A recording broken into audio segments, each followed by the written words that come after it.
My name is Annie Parker, and I am proud and defiant survivor of 3 cancers. It is my greatest wish, if I have communicated nothing else by the end of this talk, that I have offered a ripple of hope, encouragement, empowerment, and the strength to believe. When I was growing up back in the 50s, the word oncologist, oncology nurse, social worker, cancer volunteer, geneticists, genetic counselors, chemotherapy, on and on and on, were never spoken around our dinner table. Why? Because before my 14th birthday, the most remarkable aspect of my life was really how unremarkable it was. We were a typical North American family of the era. Now, I'm not sure who remembers these TV shows, but I often thought we were like the families showcased on Leave It to Beaver and the Donna Reed Show. My mother, Irma, was content with her role as a homemaker, and she did walk around the house every day wearing a crisp, stark apron tied around her waist. My father, Ralph, was proud to be the provider for a family of 5. I have an older brother, Doug, and I had an older sister, Joan, who I adored. I wanted to dress like Joan, act like her. In fact, the truth be known, I really wanted to be Joan. Had we ever stopped to consider it, we might have realized how fortunate we were to be living in a secure place and time. But all we knew at the time that we never appreciate what we have lost. So let me take you back to September 17th, 1965, when my world as I knew it began to unravel. And I was going to start to learn how my family was going to be torn apart by an unpreventable destiny. It was a day that cancer entered my vocabulary and never left. It was the day I lost the most important person in my family, my mother. That unusually warm day began like any other. I didn't have a care in the world. The conversation around the breakfast table was a little different that morning because it was actually my mother and father's anniversary day. Well, my sister and I were trying to convince my dad to get my mom something a little different that year. Something more than the usual dozen roses and dinner at the same familiar restaurant. But then my brother, of course, who was just plain bored of the whole conversation, suggested we leave the poor man alone. My mother had left the breakfast table with a smile on her face, heading upstairs to prepare for the day. I knew that she had a hairdressing appointment at 10 a.m. that morning. It was at that very moment when my dad was asking us what we girls would recommend he get his wife as an anniversary gift, that there was a thud from the second level of our house. That morning, September 17th, 1965, was the last time I saw my mother alive. There was no warning signs, no time for goodbyes, nothing to prepare me for her sudden death. The following morning, as I staggered down the staircase that my mother had ascended so many times before, still in disbelief of what had transpired the day before. While I sat on the last step, I listened to my father and my sister talk about funeral arrangements. This was incomprehensible. At the age of 14, I was expected to go to my first funeral, but not just the funeral of anybody, the funeral of my mom. There's never a good time to lose your mom. There is, however, a especially bad time, and that's when you're a girl in your early teens. You expected her to be there for you when you were trying to deal with puberty, both physically and emotionally. I was relying on her to walk me through the deep, confusing feelings I was beginning to experience. I wanted her with me on my wedding day. I had been told that my mother had died from heart failure, but as I sat on the stair, I overheard my dad and sister speaking about a very rare form of cancer tumor that had grown beside her heart. Cancerous tumor, what was that? We were all devastated by my mom's death, but rather than lean on each other for support, we really did become a splintered family. Everyone did whatever they could to move through the anguish. But no one talked about my mom's disease. Not around the dinner table, not at school, nowhere. Although I often would hear kids whispering to each other in the halls that that's the girl whose mother got sick and died. You would never talk to your neighbor about it. You would certainly never read about it in the newspaper, or you would never air your dirty laundry in public. Or what happens behind these four walls stays behind these four walls, which were two favorite sayings in our household. Maybe I should have confided in my friends. Maybe I should have trusted my neighbors. Maybe I should have forced my family to talk about what killed my mom. But I wasn't a trailblazer. And to break through the barriers that I faced back then, I truly needed to be a trailblazer. What I was a 14-year-old girl struggling to keep her family together. A 14-year-old girl who was spending most of her nights alone, worried and wondering about this thing known as cancer. Some say I was obsessed, and I probably was, but I really felt that I was caught in the middle of this cancer storm, and I needed to stay the course. Turning my back to this storm would have been the easiest way out. But how do you turn your back on loved ones? Because cancer, as I know it, just doesn't affect the patient, it affects the whole family. Trying to find an answer to this curse gave me a sense of purpose, and in some strange way, some peace. I'm sure you still hear people say today, how much should I tell our kids? To this day, people still ask me, does it make you angry that your family kept this from you? The answer is simple, no. There's a lot about cancer that does make me angry, but not this, because back then it truly was a closet disease. I came to learn over the next few months from a talk with my sister that my mother had actually been diagnosed with breast cancer when she was pregnant with me. And right after her birth, she endured a radical mastectomy and months of cobalt treatment. Her death, 14 years later, was actually from a secondary cancer. Now, the questions about cancer were building. Was cancer transmitted as easily as a cold? Could I get cancer because my mother was diagnosed with breast cancer while she was carrying me? The one-word answer I received repeatedly was no. Cancer was not something you can catch. And no, it isn't something that can be passed down from generation to generation. What it was, Annie, was just plain bad luck. Shortly after my mother's death, I did become obsessed that I too would die from the same disease. I remember asking my family doctor if it was hereditary. Answer remained the same, no. I didn't buy the bad luck theory. I held firm to the notion that there was a medical reason. One family could not experience so much loss, so much bad luck. And I was convinced that I was going to be next. In 1976, 11 years after my mother's death, Joni was diagnosed with breast cancer. This time there was no secrets. I had a front row seat, but I could barely watch. First, she had a mastectomy with removal of her lymph nodes. I was 25 at the time and had been married for 6 years. I was certainly less alone than I had been at 14, but sadly, the 25-year-old Annie Parker was no better equipped to deal with cancer than the 14-year-old Annie Parker. In 1978, again, I was robbed of a loved one. Now, although I mentioned earlier that the hardest thing I had to endure was losing my mom, suddenly that wasn't the case.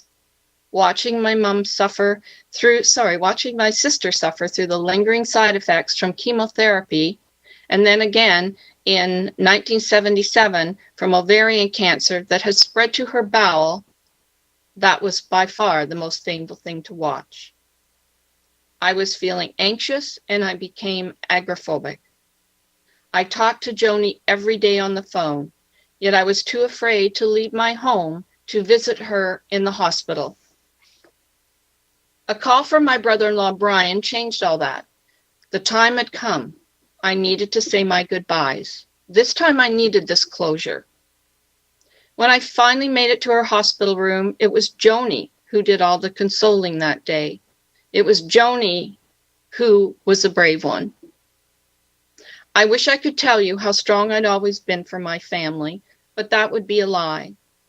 I truly tried to be the linchpin that would hold everyone together, but I didn't know how to be that person. Joni passed away before her 40th birthday. She left behind a devastated husband and 2 heartbroken sons, ages 7 and 14. To this day, I still remember my youngest nephew, Murray, saying as we pulled away from the cemetery, "Aunt Annie, I miss my mom already," and how I could relate to those words. For me, 14 proved too young to hold a family together, and 27 also proved too young to be burying a mother and a sister. Now, whether or not you believe in the saying, "You get what you wish for," I don't know, but in May 1990, as I was showering and conducting my very, very regular breast self-examinations, my worst fear was realized. I found a lump in my breast. It was no bigger than a pea, but nevertheless a lump. And this is going to sound strange, but I've been expecting this moment to occur for the last 15 years. To me, it really was just a matter of time. So when I discovered the lump, it was almost like a eureka moment. Clearly, I wasn't going crazy. Clearly, cancer must be hereditary. I was angry at the medical profession. I was angry at the world. But remember, this was back in 1980. So after I dried myself off and stopped hyperventilating, I thought perhaps now the naysayers would realize that there was more to my neuroses. And if there's a silver lining to this moment, it must be this. I had been trying to make sense for the big C since the day my mom died, and I finally had an inkling as to what I was dealing with. Unfortunately, it wasn't a good inkling. I was told that I had cancer in my left breast. My surgeon said to me, "Annie, given your family history, I would recommend the removal of both your breasts." I was in shock because your body goes into shock when someone wearing a white lab coat recommends the removal of both your breasts at the age of 29. But I was mostly in shock because it was the first time a doctor had acknowledged that my family history was significant. This was just not an example of bad luck. Cancer was in my DNA, or so I was soon about to find out. I was shockingly reminded of this fact in 1987. This time the doctors were treating me for 3rd stage ovarian cancer. I had a tumor on each ovary, and I underwent intensive chemotherapy after a complete hysterectomy.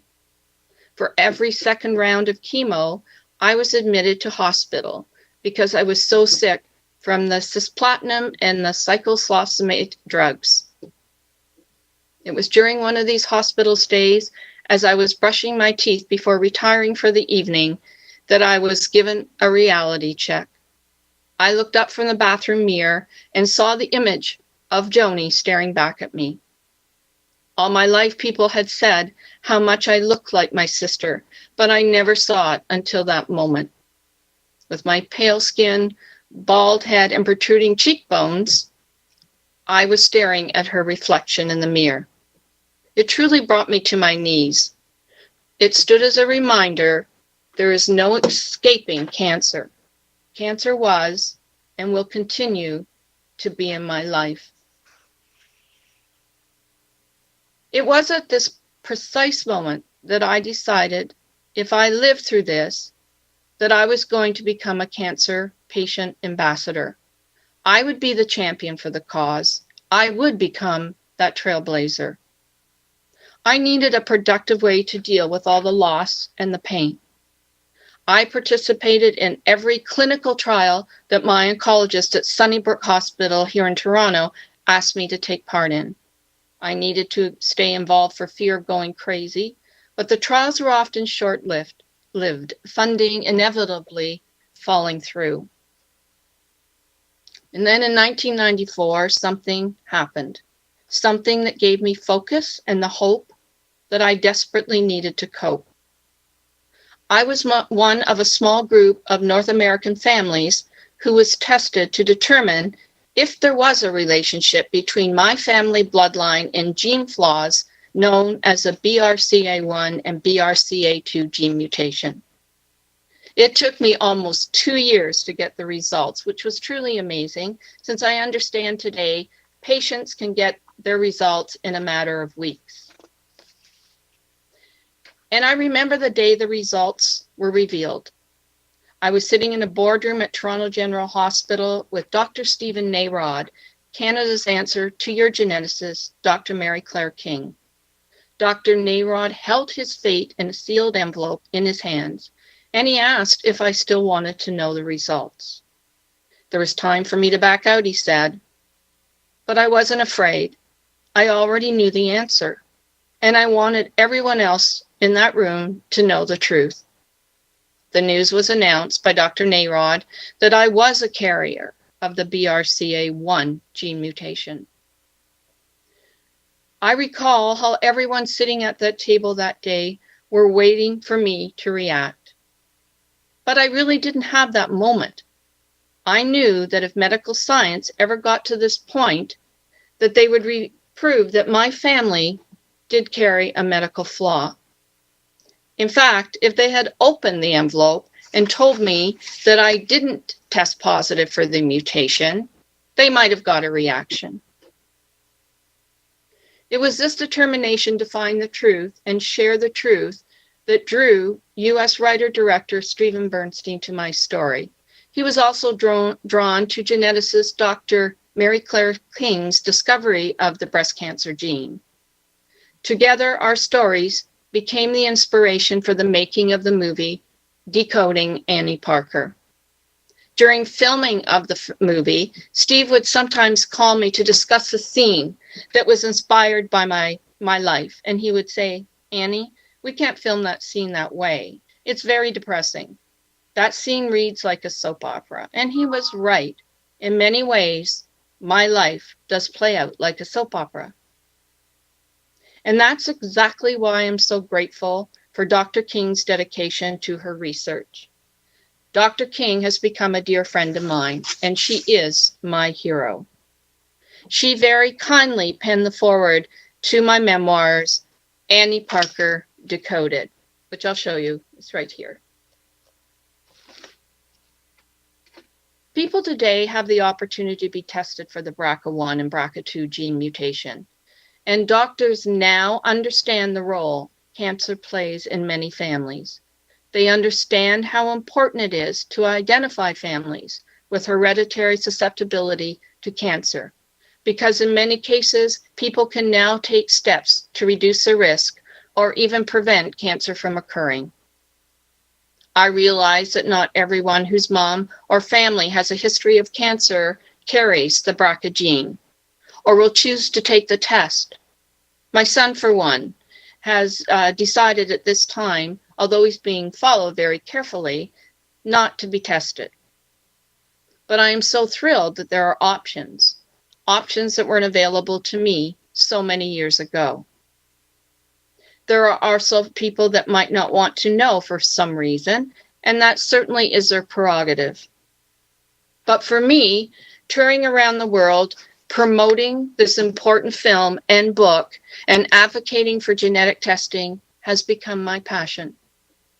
I will continue to do so because I don't want another woman or man to suffer in silence. And yes, men can carry the mutation too.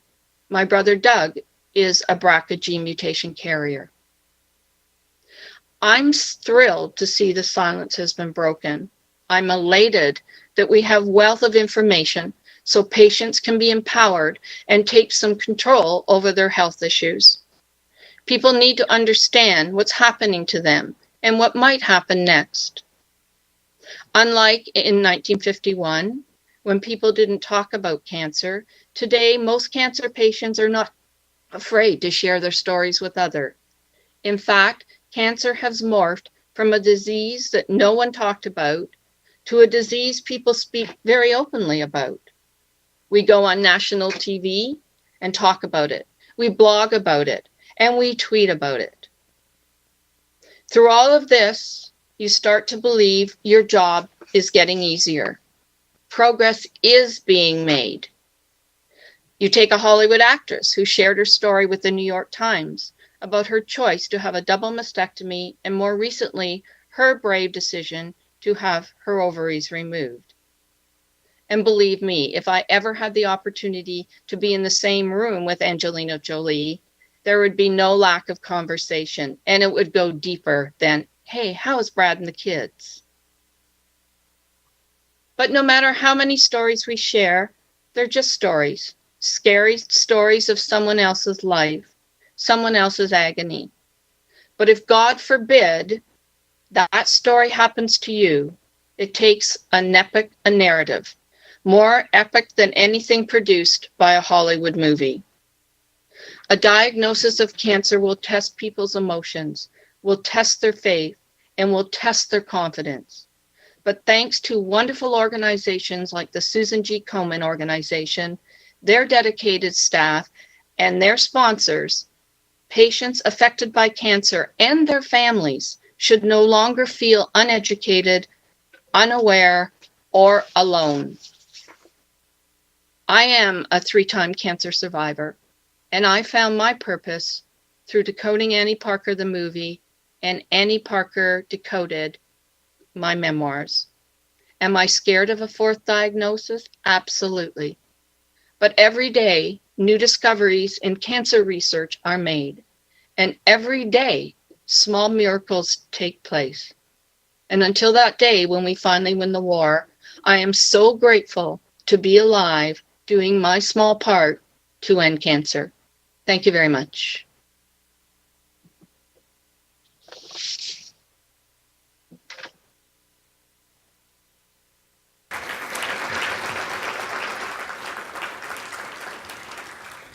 We're so grateful to Annie for sharing her story, her life journey with us today, and being a global advocate for breast cancer awareness in hereditary diseases. I don't know whether she can hear us, but again, a round of applause and a thanks to you for being here with us today. So much, and I'm very disappointed I wasn't there in Portland. I've never been to Portland, so I was really looking forward to it. We think it's the best town in America. We do have an opportunity to take questions from the audience, so I know that we have a couple volunteers walking around. So Tony Mountain is going to type those in so Annie can see them, and Cindy Fletcher our program director, will read those aloud so we know what the question is. So the first question is, I have recently become legal guardian of a 12-year-old boy who just lost his mother and only parent to breast cancer. What parenting advice do you have, if any, for me to help this child deal with his loss? Now, can you hear me? Yes. Okay. So my recommendation is to certainly talk about this. I mean, again, I have to tell you that it is so wonderful that people are sharing stories. And growing up, it was me just always wondering in my head, what went wrong? What happened? So I personally recommend that you make sure that you give this child all the information and people may disagree with me. I'm not a medical doctor. I'm just speaking from my own personal experience, that I was so in the dark that your mind runs wild and you have to kind of reel yourself in and try and be more diligent and getting the information. So if this child doesn't have to go searching for the information on his own. I think that that's the best thing you can do as being a guardian for this boy.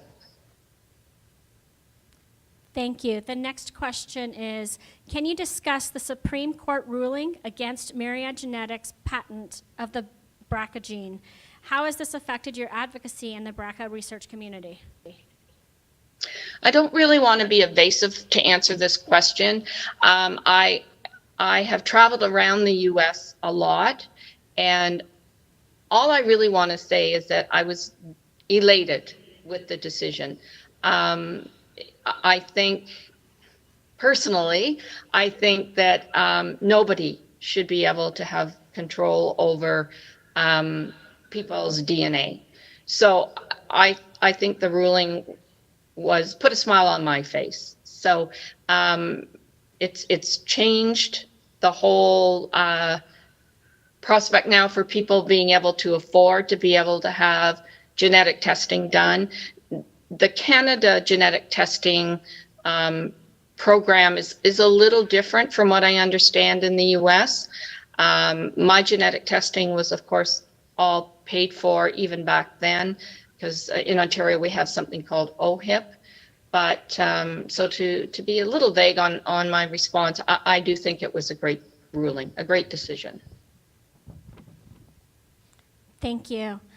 The next question is, are there other gene mutations that can be tested for besides BRCA1 and 2? And if so, do you recommend further genetic testing for all breast cancers, even if BRCA1 and BRCA2 are negative? Sorry, I didn't catch the first part of that question. I will say that I know they're working on new genes all the time. I haven't spoken to Dr. King recently, but I do know that she is doing a lot of research on additional BRCA genes. I also know that if she had her own way, she has gone out on the limb and said she thinks every woman should be tested for this gene. I know that's very costly. I know it's not something that is in the near future, but I do know that there's a lot of new research going on, and I don't think it's going to be very long down the road that there will be a BRCA3, and so on and so forth. We've broken that mold. I mean, this research is very, very exciting. Okay, the next question is from our one of our remote sites from Angelia in Roseburg. How does the oncotype test compare to the BRCA genetic test? How does the How does the oncotype test compare to the BRCA genetic test? I don't know anything about that test. I'm sorry. I'm only familiar with the BRCA test. Okay, thank you. So Sorry. our next question is, your first cancer diagnosis was breast cancer. The second diagnosis was ovarian uterine stage 3 cancer. What was your third recurrence of cancer? My third occurrence was 10 years ago, and it was actually what is known, or what they had determined, a unknown primary, and it was a tumor, a fairly large tumor behind my liver. So I went in and, of course, had that removed and had to go through intensive chemotherapy after that. Now, I will say, the surgery didn't scare me as much as the chemotherapy, because when I had the ovarian cancer, I was actually off work for a year, and I was very ill from that cancer. Now, like I mentioned in my talk, I was actually hospitalized every second time because of the regime of drugs that I was taking. I really go out on the limb and say that 10 years ago, it was a walk in the park.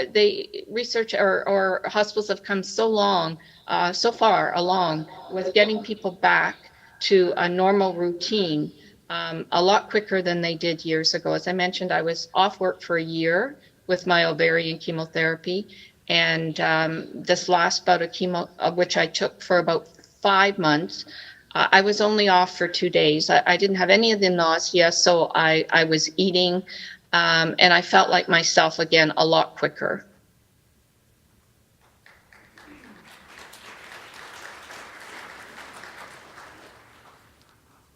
Thank you. The next question says, my mom has had breast cancer twice and was tested for BRCA mutation and was negative. Does that mean I don't have the mutation? I don't think necessarily. It doesn't mean you have the mutation. I will tell you that my nephew actually was my sister's oldest boy, was tested, and he did not carry the BRCA1 or 2 gene mutation, and which was all good news. But then within a year later, in his 50th birthday, he actually was diagnosed with prostate cancer, early stage prostate cancer, and yet he was told that he didn't carry the BRCA gene 1 or 2. What it did, though, being from a high family risk of cancer and people carrying the gene mutation, is it put him in a different group for being for surveillance, as my son is. My son, as I said, chose not to take the mutation test, but he is at high risk, and he has colonoscopies in this country. I believe they start at 50. He had his first colonoscopy just less than a year ago. So I know they say that it can skip a generation, but I still would recommend the testing.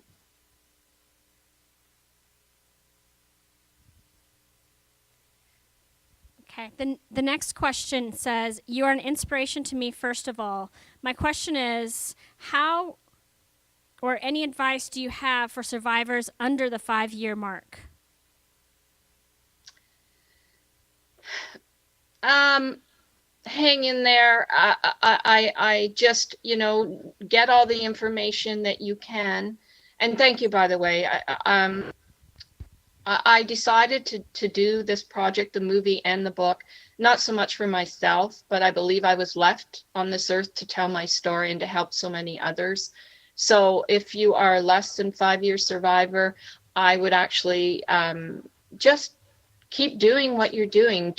Go to your medical appointments and just eat right and exercise and just hope and feel and that things are going to get better. And if you are diagnosed again within the 5-year mark, just keep a positive attitude. Cancer can be beaten, it can be detected early, and it can be treated.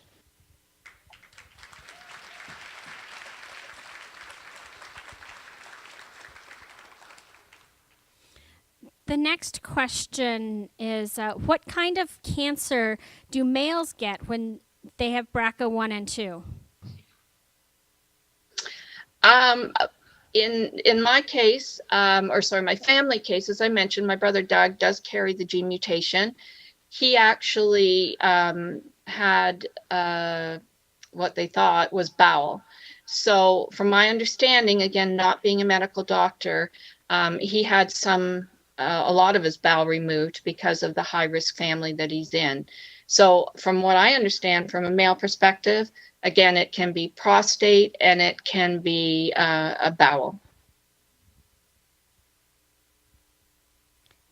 Thank you. The next question is, how far has your family reached into your family tree to talk with distant relatives about the gene mutation? 2. Actually, 2 generations are aware of. I'm actually from a very small family with all our losses. What we have left is very small, and we are a very close-knit family. So everybody, of course, is aware of my cancer, but so it's 3 generations of family that are aware of the BRCA gene discovery in my family. It was my sister and myself. I have 1 son, as I mentioned. My sister had 2 sons. And again, it's a very personal decision. My oldest nephew was tested. I don't know if I have the time, and I'll make this story very quick, but this one nephew I'm referring to decided to take the BRCA gene testing. And he's 6'5", broad. He's a staff sergeant on one of our regional police forces here. And when he got his results from his test down at Princess Margaret Hospital, one of our fine cancer hospitals here. He literally wept openly like a baby. And then he apologized because he's a man and said, "Oh my gosh, I can't believe it hit me that dramatically." And he had been carrying around this whole worry about whether he carried the BRCA gene mutation or not. So when he found out that he didn't carry it, he was elated. And as I said, just broke down, only to find out almost 18 months later that he does have first stage prostate cancer. But he was also told at Princess Margaret that it sort of stopped with him, that if he was to have, which he isn't, but if he was to have other children, he didn't think that there was, the genetics counselor said that there was no need for them to worry about any children carrying the gene mutation, that it does skip a generation. Again, I am not a medical doctor. I'm not a geneticist. So I'm just speaking from my own family and what we were told. Thank you. The next question comes to us from Roseburg. It is, if you know your gene is positive, what can your children do to prevent cancer? Surveillance. Be tested. I'm an advocate for genetic testing. Was I disappointed that my son chose not to be tested? Absolutely. He has his own personal reasons why he wasn't tested, and fair enough.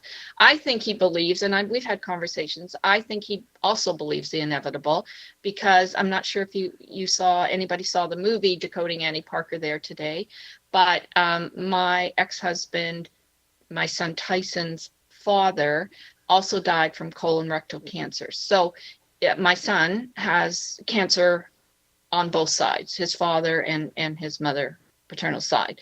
So his reasons are his own. And again, he's a smart man. He has just decided to go the surveillance route, because today in Canada too, a lot of insurance companies now ask, have you been genetically tested? And my son just he wanted to say no. He didn't want to say yes for fear that if it does come back as a positive, he didn't want to see his health insurance or his personal insurance escalate. And so he's just chosen, as I said, the surveillance route at this time. He may change his mind. I hope he does. Thank you. Okay, so the next question says, I'm BRCA2 positive. I've had difficulty talking to my brother, son, and extended family. I learned recently at a force meeting with a genetic counselor. This genetic counselor stated that it's important for family members to consider talking with a genetic counselor and get tested through the same genetic testing lab. This was new information. I also know or read that family members many times don't understand the complexities of testing BRCA results. Any comments or suggestions on how to talk with family members about these types of issues? Are there any concerns that we should think about?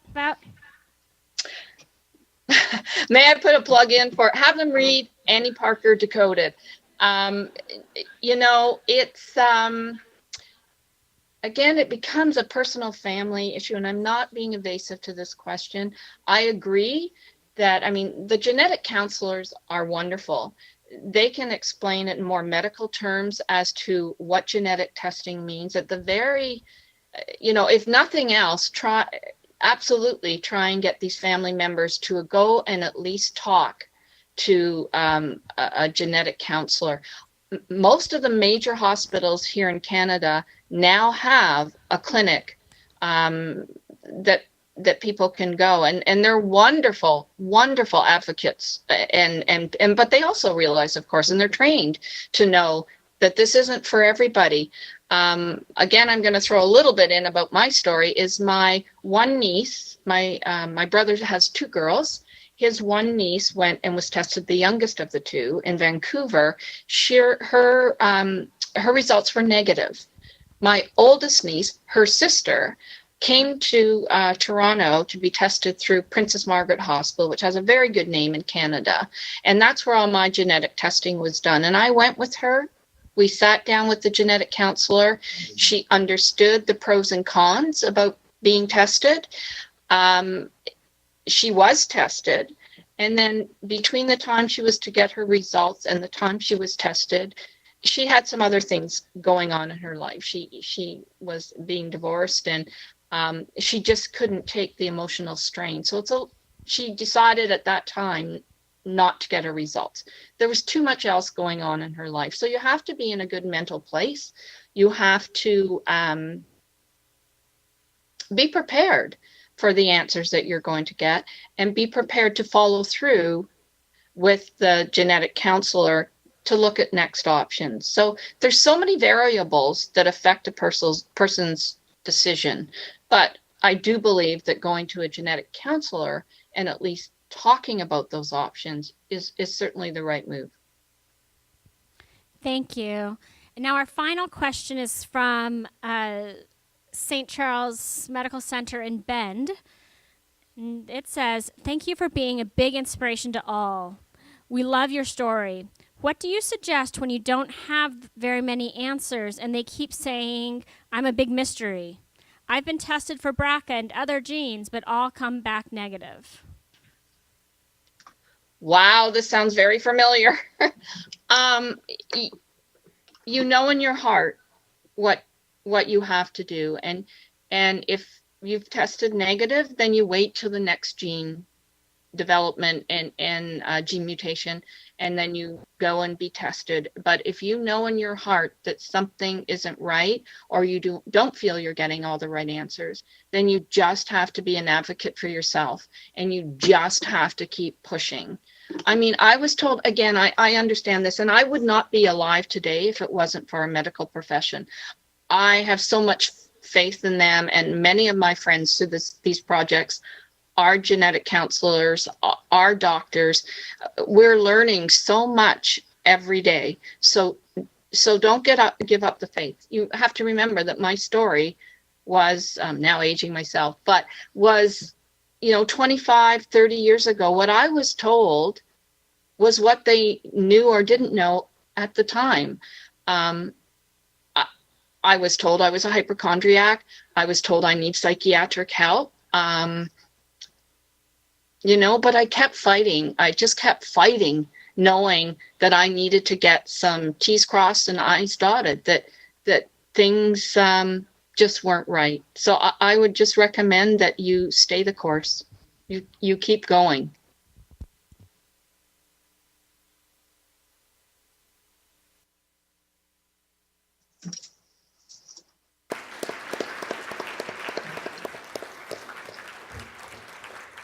Annie Parker, we're so delighted and so grateful to have you join us here today and being an inspiration to all of us. And thank you also for having your pet dog join us for a few minutes there behind you. I have a question. What is your dog's name?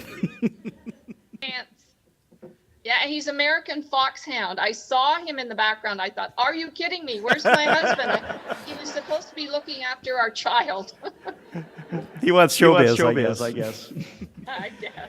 Thank you again. We're so glad you're feeling better. We would have loved to have you here with us, but we're so glad you're at home resting.